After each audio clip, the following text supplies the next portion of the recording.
In the winter of 1887, when the mountains around Pine Torch shuddered under ice and the skies pressed gray against the ridgelines, a widow named Lenora Whitcomb lit her iron stove. It was the first fire she had tended since her husband's passing 3 months, prior a quiet October death that left her home colder than the season ever could. The stove door groaned open. Inside, the coals from last year had turned to soft black dust. She struck a match and leaned in, cupping the flame against the draft, but the stove refused her. The smoke curled back at her face, thick, oily, and restless. She reached inside, her fingers brushing aside soot and cinder, expecting a bird's nest or a rat's bedding. Instead, she felt paper warm wrapped in twine, resting deep in the hollow throat of the stove like a heart. She pulled it free. Several envelopes, 7, tied together by a cord that cracked in her hands. Each was sealed. Each was addressed. Each bearing a name the townsfolk would later claim never belonged to any living soul in Pine Torch. And by dawn the next morning, the widow's cabin would be empty except for the stove, still burning. And burning. As though it had no intention of going out. 1. The place where snow never fully melts. Pine Torch sat low in a valley carved by old rivers and older mistakes. The locals said the winter wind there wasn't born from any storm, it drifted down from the higher peaks. Like a tired ghost looking for shelter, the town consisted of 22 mining cabins in church that leaned slightly to the right, a schoolhouse that doubled as a town hall, a general store with a perpetually swaying single long road of packed mud and frost at night. The mountains closed the world in. By morning, the mountains opened it, just enough to let the miners go back to work. Folks didn't speak much about the past in Pine Torch. Not because they had secrets, though many did, but because the past tended to wake when called. 2. The widow Lenora Whitcomb Lenora lived at the south end of the hollow, in a cabin her husband Thomas had built with his own hands. The townspeople always remarked that Thomas worked the mine by day and worked his home by night, never still. Never satisfied, always tightening a hinge, patching a board, or improving something invisible to anyone but him. Lenora was a softer presence, tall, with ash blonde hair tied in a loose knot. Quiet, but not shy. Polite, but not warm. People described her as gentle, though in truth, she was simply someone who had learned to make her feelings small enough to survive the mountains. She kept to herself, except on market days when she sold maple syrup distilled from her grove behind the cabin. Her syrup was always slightly darker than everyone else's, thick, nearly black, and with a taste people struggled to describe. Some said smokier, some said sweeter, some said like it's remembering something. Her husband had died suddenly that fall. The doctor, a nervous man with trembling hands, claimed it was a stoppage of breath, a polite way of saying he had no idea. The miners who worked beside Thomas whispered something different. They said he had grown scared of the stove. 3. The stove that should have stayed cold was an old cast-iron beast, older than the cabin itself. Square, bellied, wide, throated, blackened by decades of fires from whoever owned the land before the Whitcombs. Thomas had sworn it, whispered. Said it made noises that weren't the settling of metal or the hiss of SAPWOOD. Said he heard tapping from inside the flue size behind the grate, a faint woman's voice calling someone's name. He stopped lighting it altogether. By August, Lenora complained about the cold. Thomas insisted the stove needed to rest. Then, in October, he was gone, found lying beside the stove with his eyes open and his lips blue. Though the temperature that day had been mild, Lenora covered the stove with a heavy wool cloth and didn't touch it again, not until that night in early winter, when the cold came down the mountains with a vengeance. 4. The atmosphere of a town waiting for something. Pine Torch was a place where the nights had texture, where the darkness didn't just fall, it settled, the way snow does on a tree branch before sliding off in one Heavy clumped dot on the evening, Lenora found the letters. The sky hung low. Bruised purple wind moved like a long breath being held. The lanterns in the cabins flickered. Without wind, dogs barked at shadows that never shaped into men. Something was coming, or something had always been here. People later recalled that the sound of axes chopping wood echoed strangely across the hollow that night, as if the mountains were throwing the noise back with an unfamiliar rhythm. 5. The first letter and the first whisper when Lenora brought the bundle to her table and lit a kerosene lamp. The twine nearly disintegrated between her fingers. The envelopes were browned with soot. Edges curled inward as though they had been warm for too long. The names on the letters were written in a slanted hand. Elias Crow, Mary Beth Crow, infant daughter Crow, Josiah Murren, Isaac Lorne, Winifred Lorne, Mrs. Lenora Whitcomb. The last one chilled her blood, in a way the winter never could. She opened the top envelope. Inside was a sheet of paper with shaky handwriting. Letter. Fragment, December 3, 1869. The stove burns without kindling. Something inside it moves at night. I fear what will happen when it grows hungry. The moment she finished reading, the stove behind her gave a soft, deliberate knock. As if in agreement. As if responding. As if waiting for her to continue. 6. The weight of the cabins in the mountains have a way of breathing. They creak as the temperature changes. They shift on their foundations. They expand and shrink. But Lenora's cabin did none of that. Instead, everything grew still. The rafters quiet, the floorboards silent, the window panes ceased their rattle. The only sound was the faint crackle of the kindling she had placed in the stove, a crackle that did not spread into fire, only pulsed like a heartbeat. Lenora laid the other letters out on the table. 7 in total. 7 names. 7 voices waiting to be read. She stared at the letter addressed to her. She did not open it. Yet, part of her feared to know what her husband had written before he died. 7. How? The town saw the widow, though no one would admit it. Pine Torch had always regarded Lenora with an unease they could not explain. Not fear, exactly, but a quiet caution, like a bird sensing a storm in the air. Some attributed it to her eyes, a gray so light they seemed colorless in winter. Some said it was because she rarely cried. Even after Thomas's death, some believed her Maple Grove, with its unnaturally dark syrup, was touched by something beyond the soil, but most simply thought she was a woman shaped by grief, carrying a loneliness deeper than the mine shafts under the town. And now, alone in her cabin as the stove pulsed with unnatural heat, that loneliness deepened into something sharper. 8. The snow begins to fall outside. The snow thickened. Wide flakes. Heavy. Slow. The kind that fall when the sky is too tired to storm, and too troubled to stay clear. Lenora could not see more than a few feet beyond her window. The world had gone white, and the whiteness pressed against the glass like a patient hand. Inside, the letters seemed older by the minute, older than the stove. Older than the cabin, older than the mountain winter that surrounded them. Lenora reached for the second letter. She told herself she'd read one more and then go to sleep, but Pine Torch was not a place where people slept easily on nights like this. Not when something old had been disturbed, not when something hidden had been found, not when the stove, for the first time in months, glowed faintly from within. And somewhere deep inside the flue, something shifted. By dawn, Pine Torch lay under a blanket of snow so heavy the miners said it looked like the mountains were trying to bury the town themselves. The sky had turned white, not bright but bone white. The kind with no sun behind it, just a dull glow like the inside of an eyelid.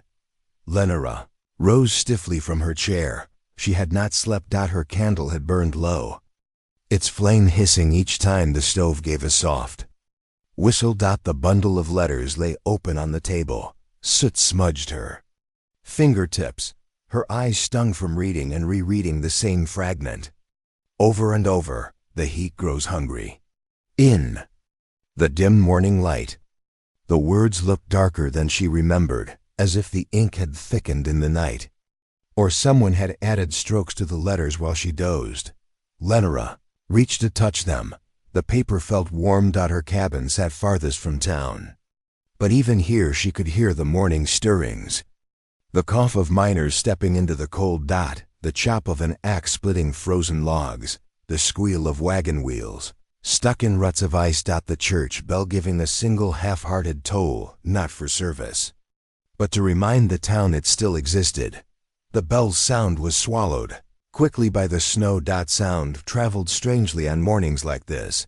Lenora stood at the window and watched the snowfall drift sideways, as if pushed by hands rather than wind. She pressed her palm to the glass. It was cold, but not as cold as the cabin behind her.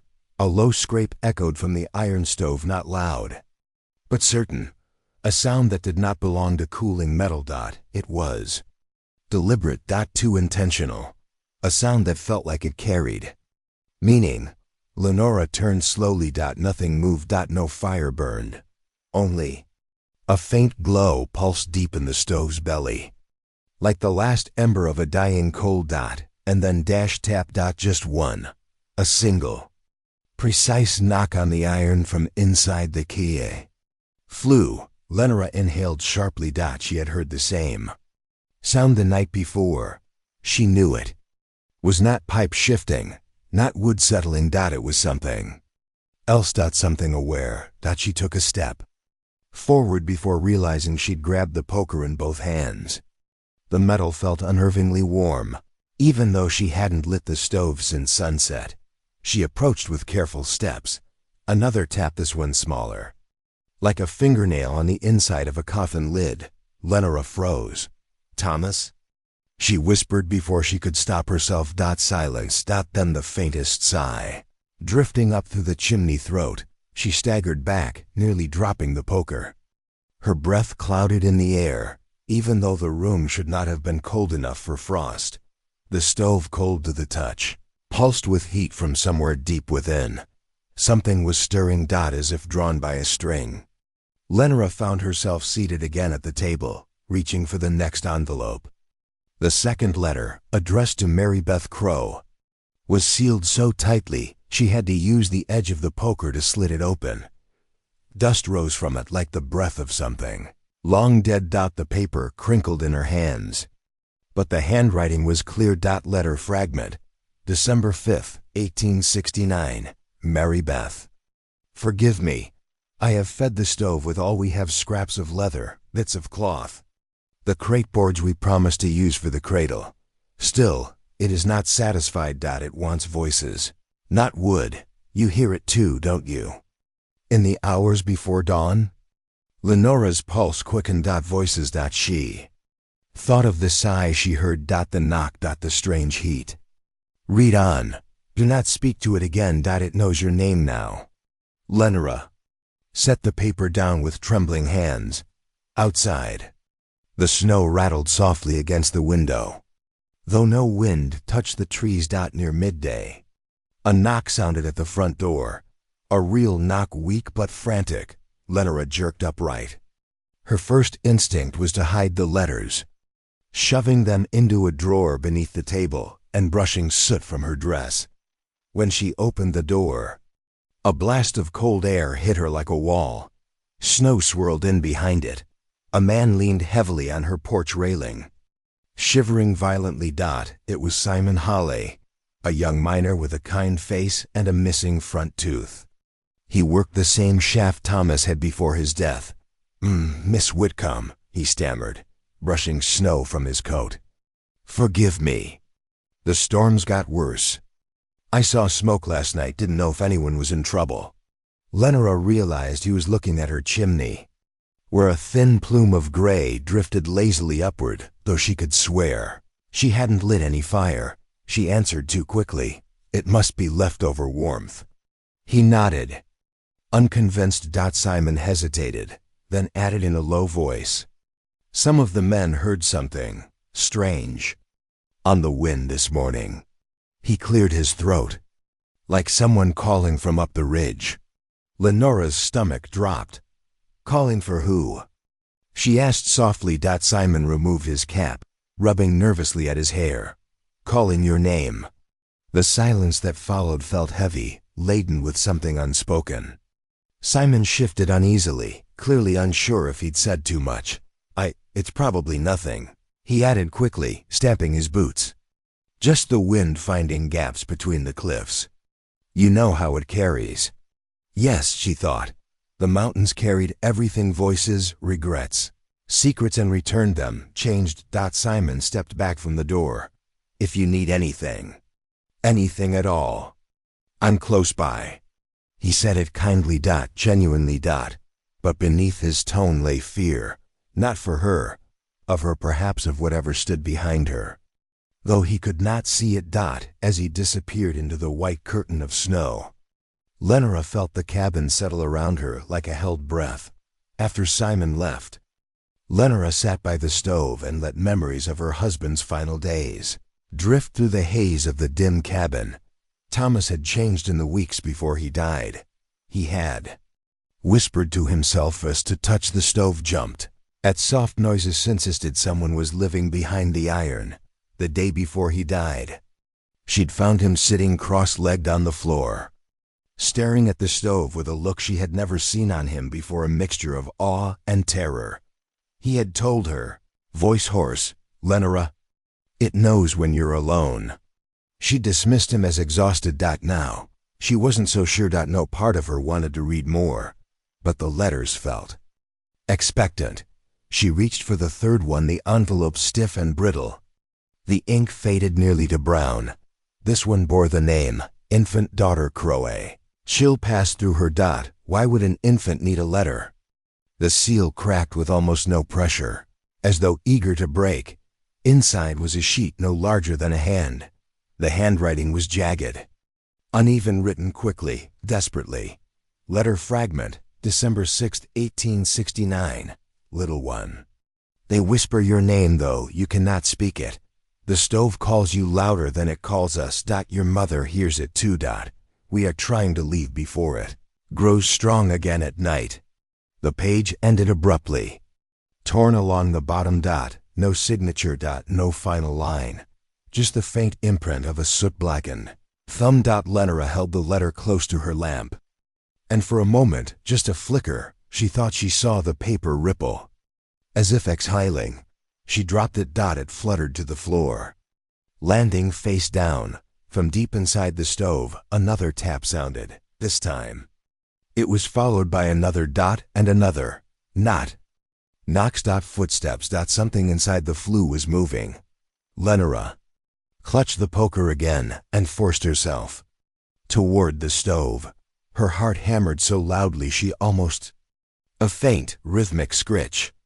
Scritch, the unmistakable sound of fingernails dragging down metal. Her breath turned to frost. She placed a hand near the stove door. The surface was cold. The iron should not echo with warmth, but the air around it shimmered faintly, like heat rising from desert sand. Her vision blurred. For a moment, she saw something, a shape behind the grate, a flicker of white, a suggestion of a face.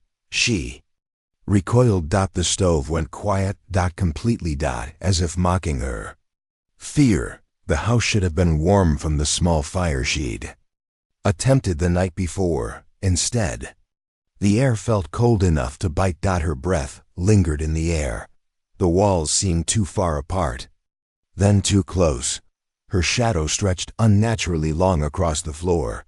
She backed away from the stove, her eyes fixed on the dark mouth of iron, terrified it would move again.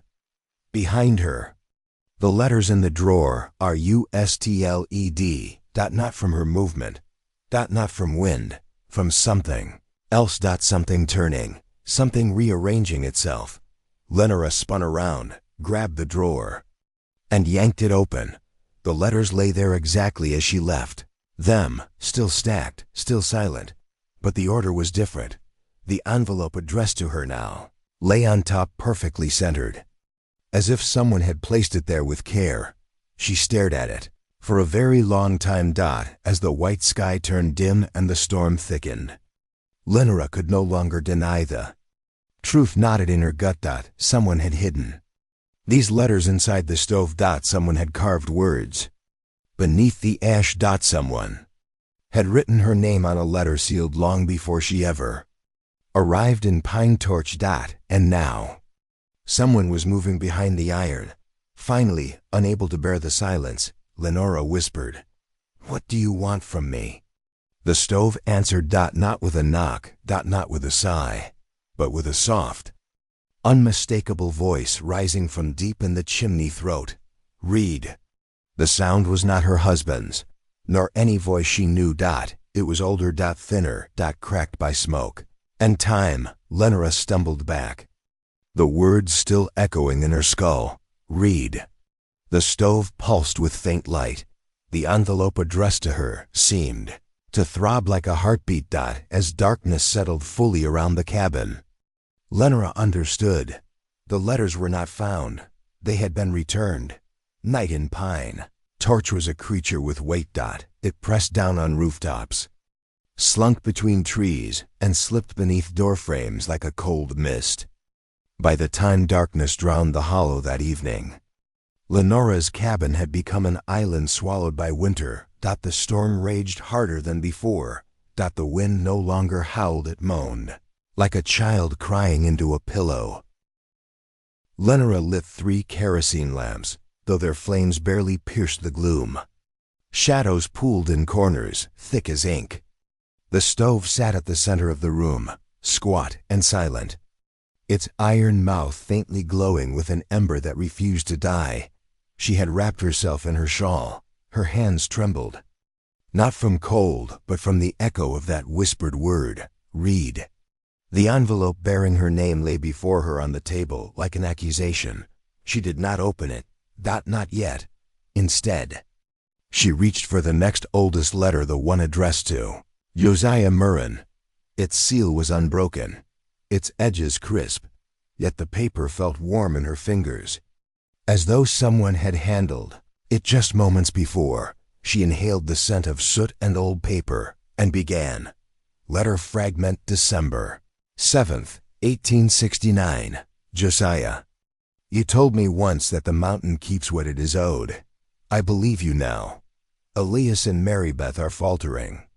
The infant cries whenever the stove breathes. I hear whispers traveling up the chimney at night, voices I know, and some I do not. Last night, I saw hands pushing against the inside of the iron plate. Josiah, if we do not leave by morning, the stove will take us as it took the ones before. Lenora stopped reading. A shudder ran through the cabin floor, subtle but unmistakable, as though something underneath the house had just rolled over in its sleep. She pressed her teeth into her lip to keep steady. No animal made that kind of sound. No shifting frost behaved that way. She read on. Do not trust the warmth. It lies. The line felt too familiar. She could almost hear Thomas saying it, voice trembling in those final weeks. She closed the letter slowly, hands shaking. The stove behind her let out a low, sustained creak, like someone slowly leaning their weight against the door from the inside. Lenora needed answers, something to confirm that the Crows and the Murrins had truly lived here, that she wasn't losing her mind, that the voices weren't the product of isolation or grief. She bundled herself in her thickest coat, wrapped her shawl tightly, and stepped outside. The storm clawed at her instantly. Snow struck her face like shards. The wind clawed under her clothes and bit at her bones.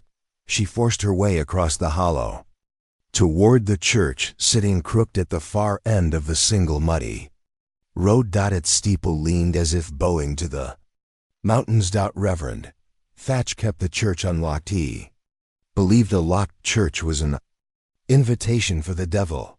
Lenora pushed through the heavy door and stepped into cold silence. The Kanjing stepped into cold silence. Air was stale, the pews dusty, candles half burned.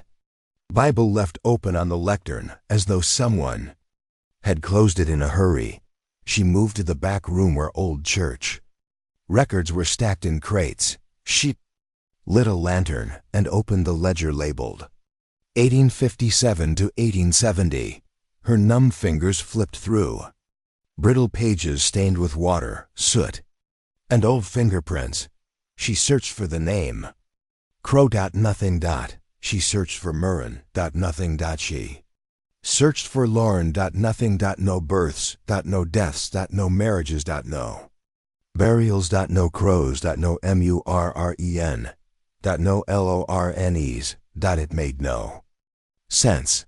She sat back on her heels, staring at the ledgers, mind reeling. These families had written these letters. Someone had hidden them in her stove. Someone had addressed a letter to her before she arrived in Pine Torch. So why were they missing from the records?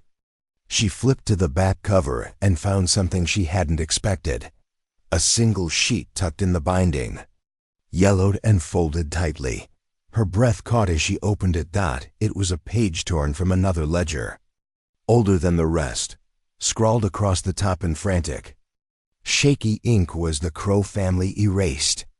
Below, lines of text were crossed out so violently she could barely read them. But some entries were still visible. Elias Crow. Born, illegible, Mary Beth Crow, wife, infant, daughter, cause of death.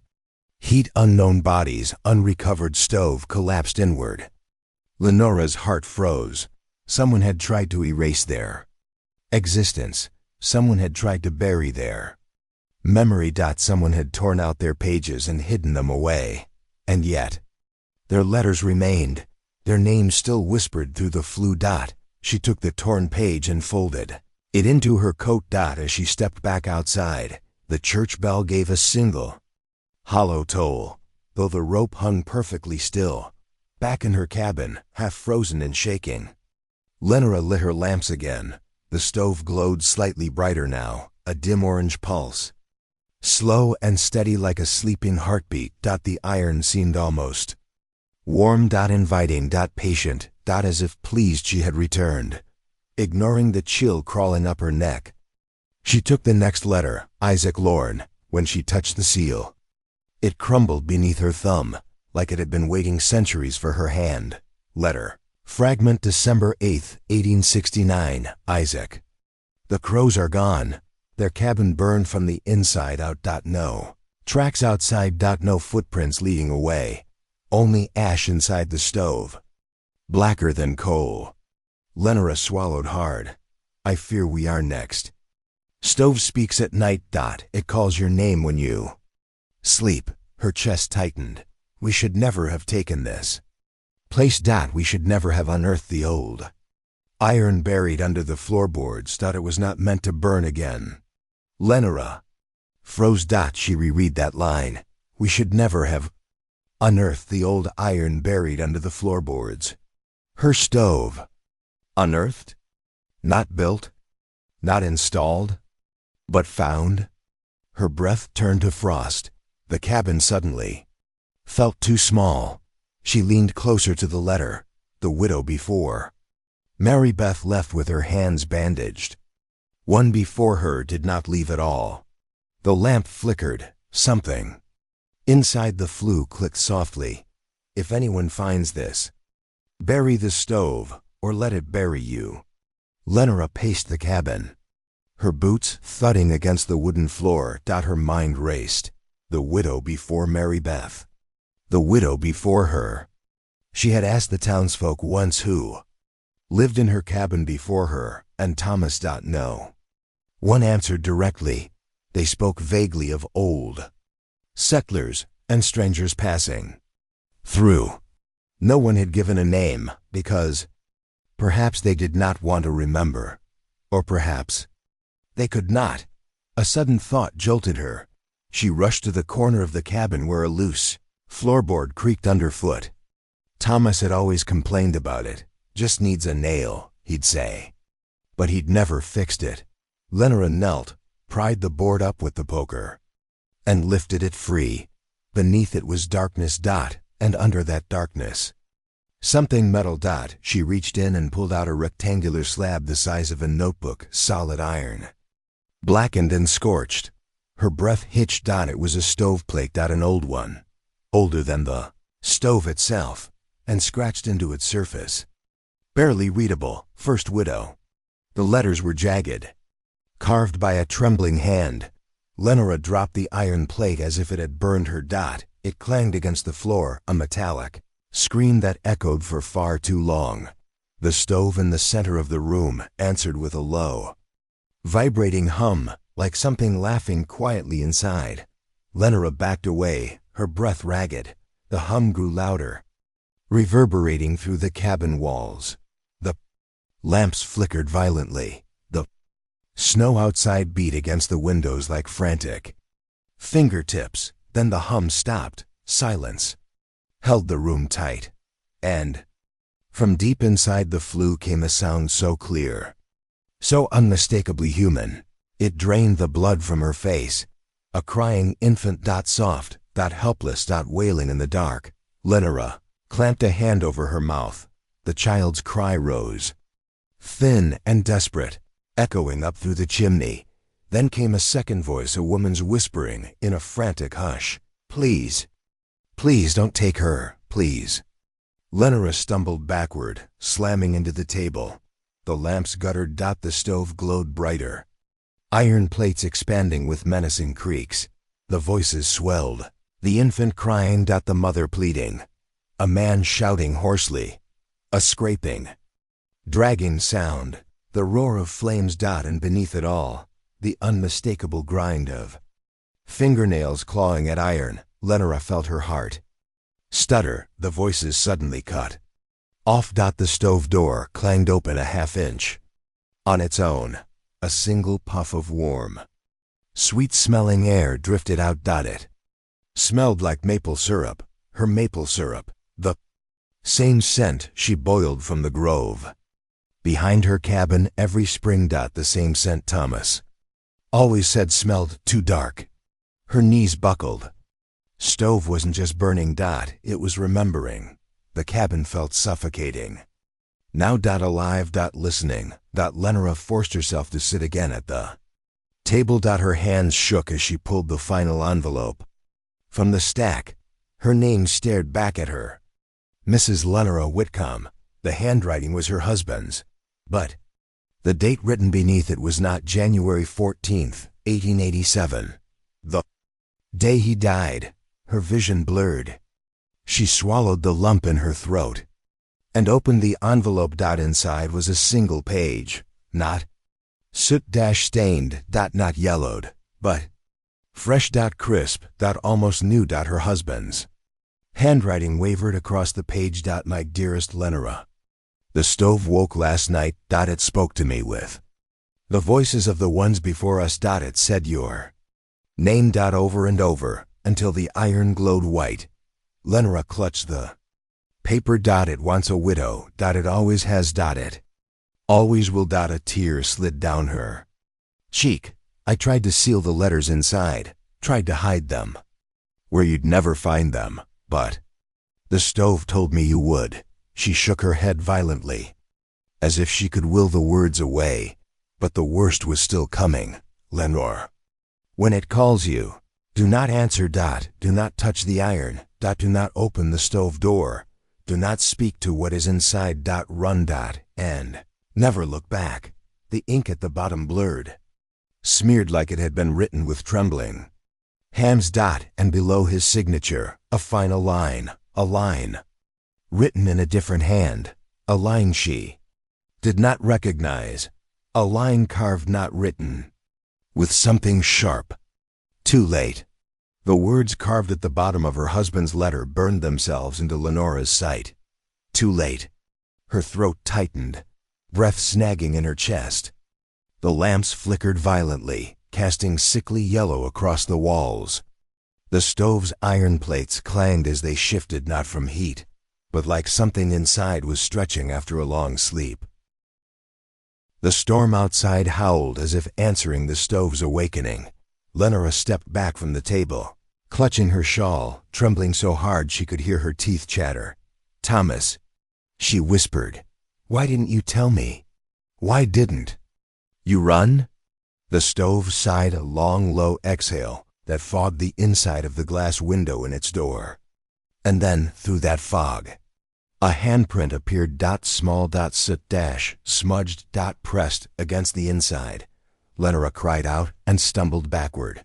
The handprint slid downward as though someone inside had dragged their palm down the glass. When it reached the bottom, the fog cleared. The hand was gone, but the imprint of 5 tiny fingers remained burned onto the glass. The room darkened, shadows crowding around the stove as though drawn to it. A low murmur rose from inside the iron, soft at first like embers shifting. Then words began to form within the crackling. Lenora, Lenora, Lenora, her name breathed out in a dozen voices. Men. Women. Children. Voices layered on top of each other until the room vibrated with them. She slapped her hands over her ears, but it didn't matter. The voices were inside her head now, pressing against her thoughts. Her husband's voice rose among them. "Run, Lenora, run." But the other voices drowned him out. "Stay." The stove door jolted open an inch with a metallic snap. A wave of heat burst out, blistering, unnatural, scorching her face. She staggered backward and tripped over the loose floorboard, falling hard. The lamps flickered out one by one until the only light in the cabin was the orange-white glow from the stove's belly. Shadows leapt like living things along the walls. The cabin groaned, as if something heavy were pushing outward from within the walls themselves. Silence held for a moment. Then came the sound. Soft. Rhythmic. Growing. See. Rich. Scritch. Fingernails against iron. Dozens of fingernails. They dragged up the inside of the stove's walls. Across the bottom plate. Up. The chimney flew. The scratching climbed higher and higher, then spread across the cabin walls, as if fingers beneath the wood were tracing their way around her. Lenora pressed herself against the far wall, shaking violently. The scratch marks followed her. Scritch, scritch. The sound was joined by faint whimpers, then sobs, then angry whispers. A child's cry rang out, cutting through the noise. "Ma! Ma!" Another voice, a woman's, cracked and terrified, answered, "I'm here, I'm here." "Please, please don't." A loud bang exploded from the stove door, cutting her off. Lenora screamed. The stove door slammed shut again, then opened, then shut, then opened. Each movement sharper, stronger, faster. Something inside was fighting, struggling, pushing, trying to get out. Lenora crawled away from the stove, dragging herself along the floor until her back hit the far wall. The loose floorboard she'd lifted earlier jutted upward slightly, and beneath it, the iron plate she'd uncovered began to tremble, shaking, rattling, scratching from underneath. She gripped her shawl tightly around her shoulders. "No. Please. No." The iron plate lifted just a fraction, then slammed back down. Dust puffed into the air. Another slam, then another, whatever had been buried beneath. The cabin was waking too. Her breath came in short, ragged gasps. Thomas had known. He had tried to hide the stove's history, hidden the plate, buried the letters. But the stove had remembered. It always remembered. And now it wanted her. The stove glow pulsed, growing brighter until the iron radiated a white-hot halo. The voices rose again, different this time. Unified. Telling a story, not in full sentences, but fragments. Crying. Begging. Screaming. Lenora heard the tale in flashes. A family, building this cabin decades before, finding a buried iron stoveplate marked with symbols they couldn't read, installing it anyway. When winter grew too cold, hearing whispers, feeling heat with no fire, seeing faces in the stove door, watching their infant pulled toward the flames without flames ever touching her. Crows, the Murrans, the Lornes. All taken, all unseen, all burned. Without burning. Their bodies gone, their names erased. their memories swallowed whole by pine torch. The voices sobbed. We never left. We never escaped. We burn, but we do not die. The widow must stay. Lenora shut her eyes, tears streaming. Why me? She whispered. The voices answered in 100 broken tones. Because you lit the fire. A gust of hot wind burst from the stove, flinging open cabinets and scattering papers across the floor. The letters she had read swirled up into the air like ash, turning slowly, glowing faintly. One by one, they circled her, then drifted toward the stove, as if returning to where they belonged. The stove door flew open fully. The letters were sucked in, vanishing into the white-hot glow. Lenora screamed and lunged forward, instinctively trying to grab them, but the heat drove her back. Her skin prickled painfully, even from several feet away. The stove hummed, iron plates trembling like a drumhead stretched too tight. A series of knocks sounded deep inside the flue. 7 knocks. Slow. Deliberate. 1 for each letter, 1 for each name, 1 for each life taken. The 7th knock struck hardest, shaking dust from the rafters. The glow in the stove pulsed outward, reaching her boots. Light crawled across the floorboards like roots, like tendrils, like hands. She tried to run, tried to scream. But the heat pinned her in place. From the chimney throat came a sound no human throat could make. A cry, a howl, a roar. It was everything. Every emotion the stove had consumed.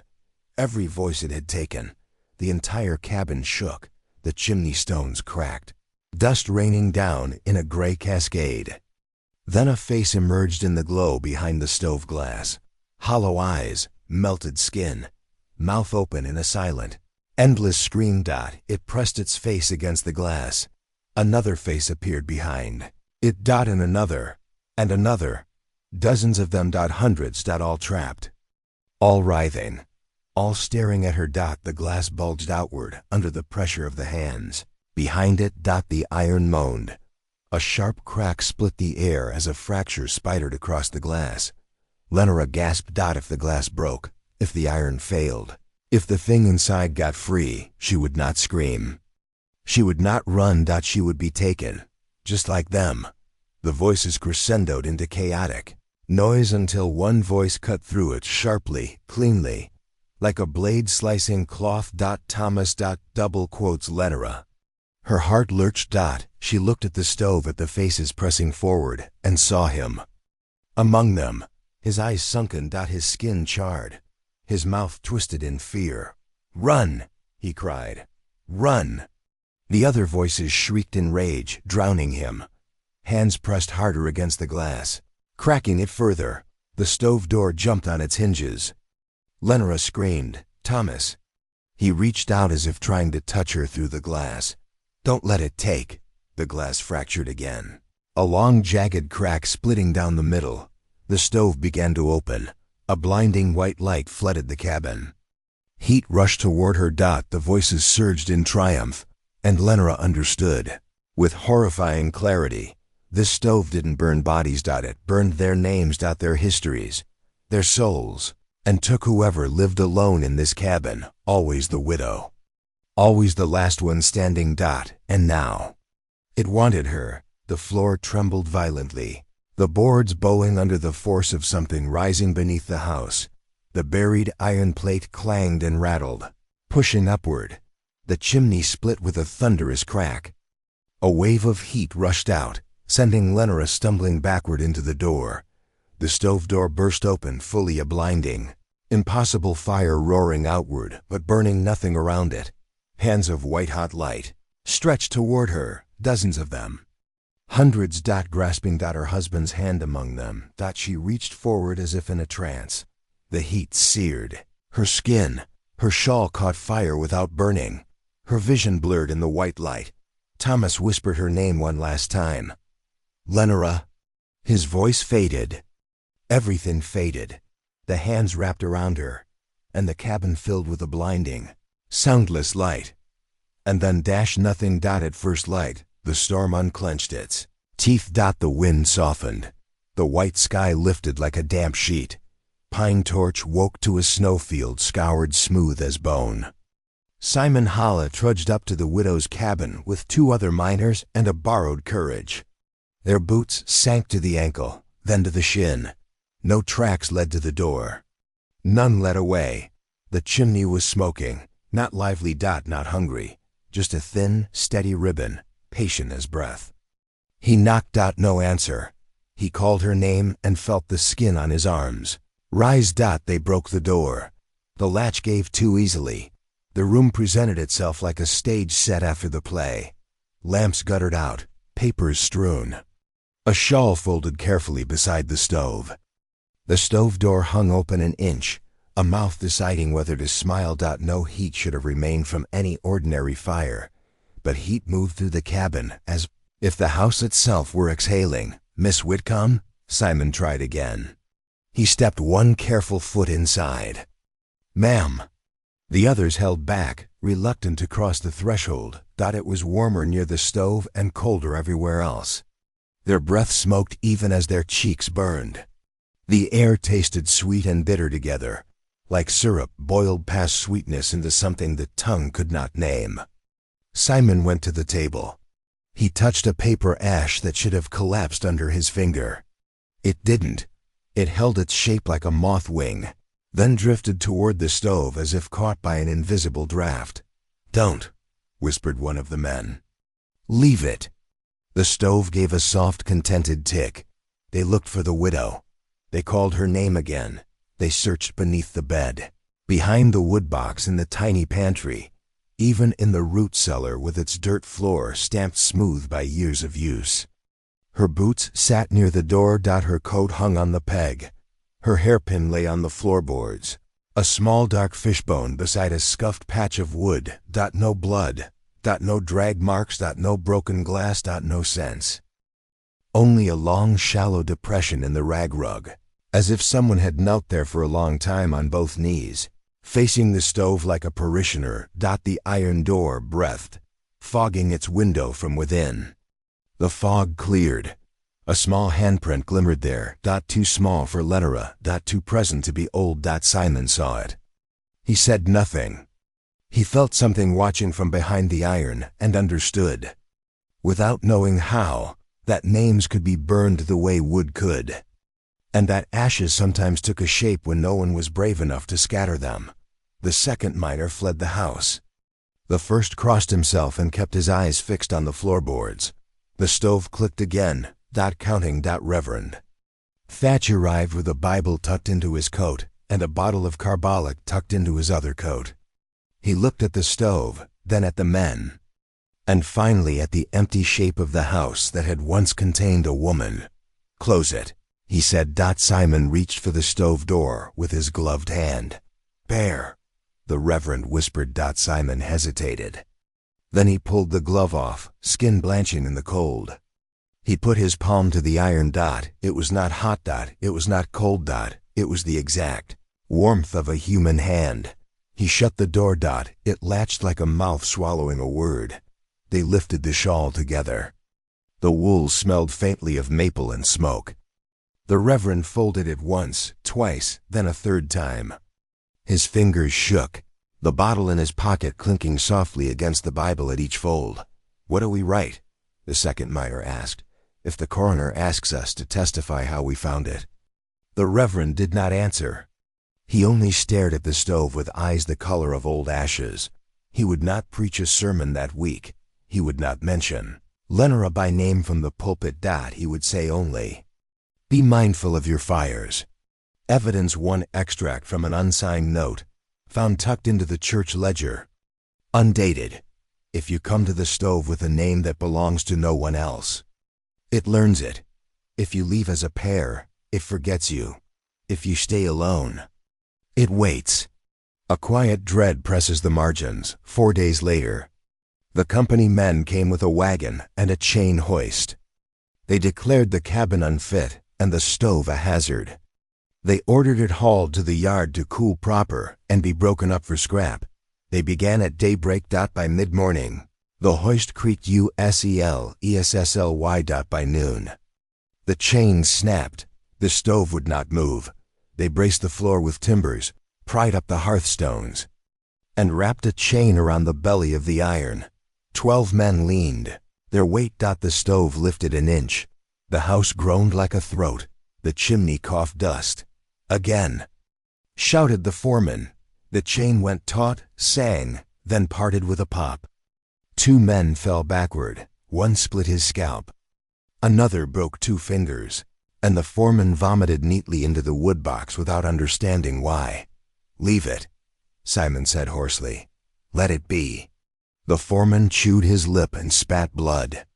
But his eyes stayed on the stove door. He left a man on the porch to keep watch for squatters and posted a notice on the lintel. "Property condemned. Keep out." Snow settled on the letters until they looked like they had always been there. That night, people claimed they saw a thin ribbon of smoke as steady as a pulse. 2 weeks passed. The road thawed and froze again. The mine flooded and was pumped and flooded again. People forgot on purpose. Simon did not. He went back to the church with the reverends, permission, and opened the ledgers one by one, until he found the torn page Lenora had slipped into the binding. He smoothed it. Against the desk, the ink had gone soft at the edges. Read it through and then held it to the lamp. New words appeared. In the thin paper where the light passed through. Tiny, scratched. Patient. Elias. Marybeth. Infant. Josiah. Isaac. Winnifred. Lenora. A second list, dimmer, floated behind it like a shadow of writing. Another widow. Another winter. Another stove. Simon pressed the paper flat. His finger left a smudge that looked like a fingerprint in soot. He turned to the last pages of the ledger and found a newer hand. Careful but shaking. Evidence 2 ledger marginalia, probably Reverend Thatch. Page corners singed. It began before me. It will outlast me. I can only keep the bell in repair. When it rings 3 times after midnight on a still night, do not light your stoves. Do not answer your names. Do not open the door. He closed the book and stared at the crooked steeple through the vestry window. It hunched against the sky like something that had learned not to stand up straight. The bell rope swayed, without wind. When the thaw came early, Simon returned to the cabin alone. He brought a crowbar, a lantern, a clean handkerchief, and a foolish hope. He pried the loose board wide and opened the mouth of the floor. The smell that came up was sweet, wrong, and old. The iron plate waited there, the one scratched with First Widow. Its surface had gone dull as bone. He lifted it, bracing for heat, and found none. Beneath it lay a second plate, no larger than a Bible with a ring of holes drilled around the edge, as though it had once been bolted to something that is now ash. He raised it into the light.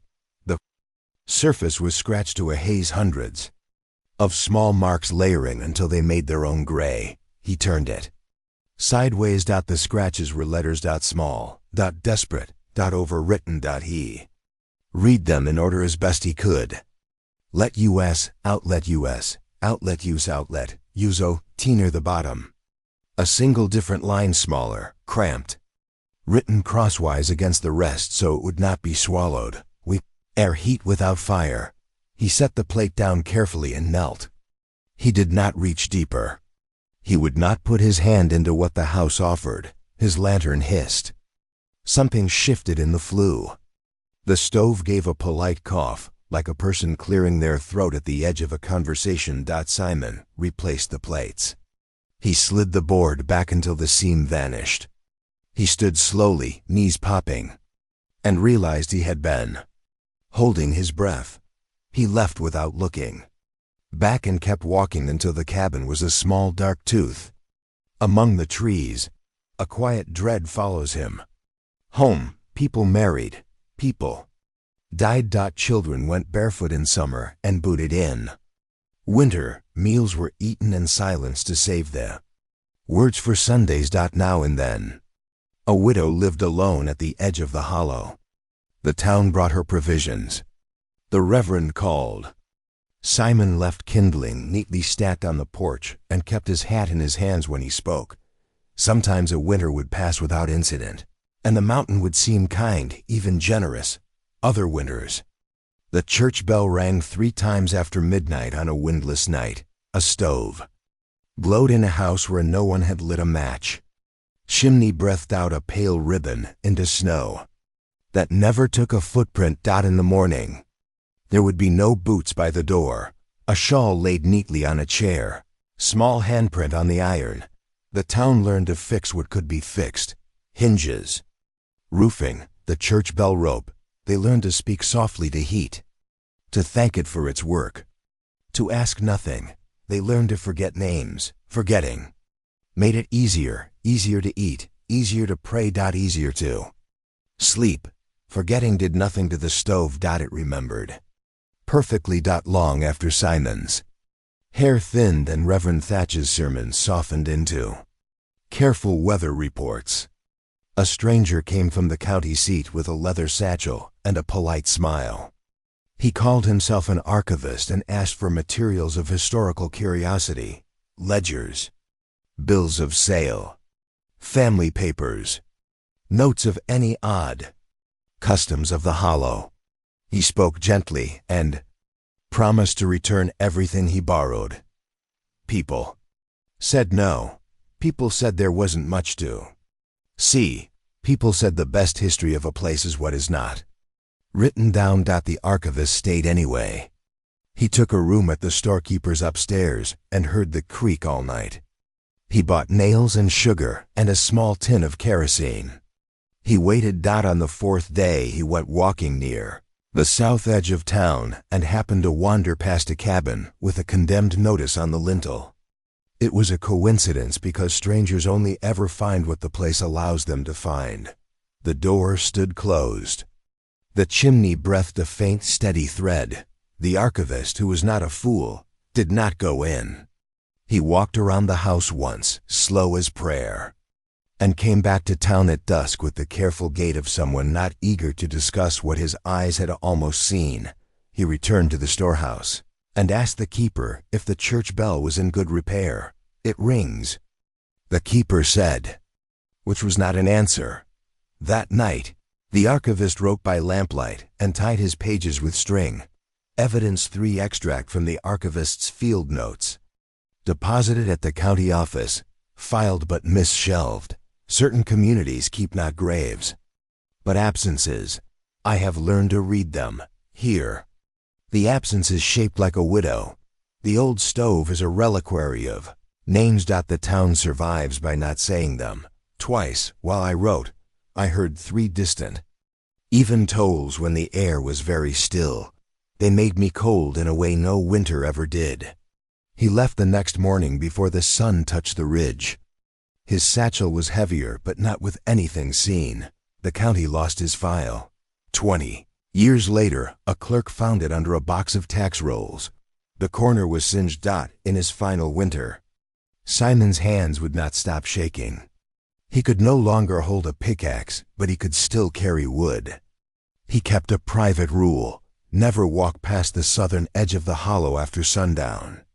Never look up at the chimney when the sky is white. Never speak a name to an open door. One evening, not long before he left Pine Torch to breathe easier air, he went to the church to set fresh oil in the lamps. The bell rope hung still. The air held its breath. On his way back, he paused. Snow fell with no wind. 3 evenly spaced tolls drifted across the hollow. He concluded, sadly and without surprise, another widow. He did not ask who. Knowing would make it harder to carry wood. On his last day in Pine Torch, Simon walked alone to the cabin at the edge of the grove and set a small stack of kindling by the stoop, because habits are stronger than knowledge. The stove's breath eased under the eaves. He rested his hand on the doorframe to steady himself. The wood under his fingers was warm. When he turned to go, the stove inside the house made a small sound. As if it had noticed that, he did not look back. That night he dreamed he was standing, ankle-deep in ash so soft it held the shape of his steps forever. In the dream he knew, with a calm that felt like grief, that the ash was not what it seemed. He woke with his name in his mouth, and did not say it aloud. Years passed like carts on a rutted road. Some wheels break. Some keep turning.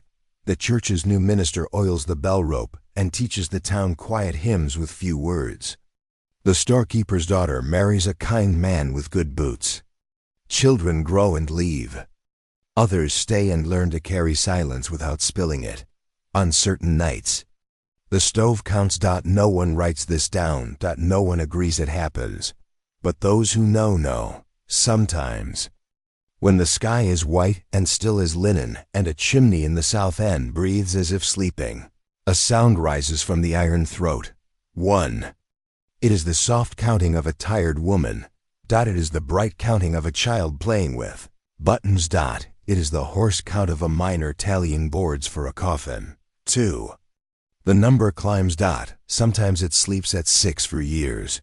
Sometimes it stops at 7 and rests, satisfied. Once, after a long winter when the road never thawed, someone swore it whispered 8 and would not say who he thought that 8 might be. It is better. People say quietly to keep 2 plates at the table. Even when you eat alone. It is better to answer to we when someone calls your name. It is better to keep the church bell in repair. The stove remembers anyway. In a season like any other, the grove sways blackly at dusk. Sap runs, sugar boils. A sweet scent coils above the hollow, and slips through windows to remind the town of long ago spring. The condemned notice on the widow's lintel has paled under weather and time. Someone has drawn a tiny cross in one corner. Someone else has rubbed it away. Inside, the stove waits, not sleeping, not waking. Waiting. Beneath the loose board, the iron plates lie with words, nearly erased by the scratching of those who had nothing left but their nails. Let us out. Let us out. Let us and across them. Smaller letters sink deeper, as if the iron is softer now. As if the message has finally found a way to speak without being burned. We are the warmth in your bones. When nitrogen monoxide fire burns, the chimney breathes, the iron door fogs and clears, a handprint appears. Then another. Smaller beside it. Trains will come to other valleys. Mines will close. Men will leave. Women will outlast. The winter and then not. Names will pass from. Ledgers like water through cloth. A page will crumble in a clerk's hands. A bell will ring 3 times after midnight on a still night that has nothing to do with wind. And somewhere in the white, the stove will whisper to no one and to everyone at once. Read, not a command. Promise. Not an invitation. An inventory. Because there will always be letters. Because there will always be a widow. Because the stove keeps what the living cannot bear. It is not cruel. It is not kind. That is the mountain's memory. Burning without flame, and on a morning when the snow sits smooth as bone and no footprints touch the yard, someone will open a door that should have stayed closed, and find a shawl folded carefully on a chair. They will call a name and hear it answered back, not from a throat, but from iron. They will feel heat, the exact warmth of a human hand, and think, for one merciful second, that they are not alone. They will be correct. A quiet, final image. The stove's glass fogs from within. A small hand prints itself in the mist. Beside it a larger hand settles, patient and unhurried. The fog clears. Nothing remains but the marks and a soft, counting breath in the flue. 1. The story ends. The heat remains.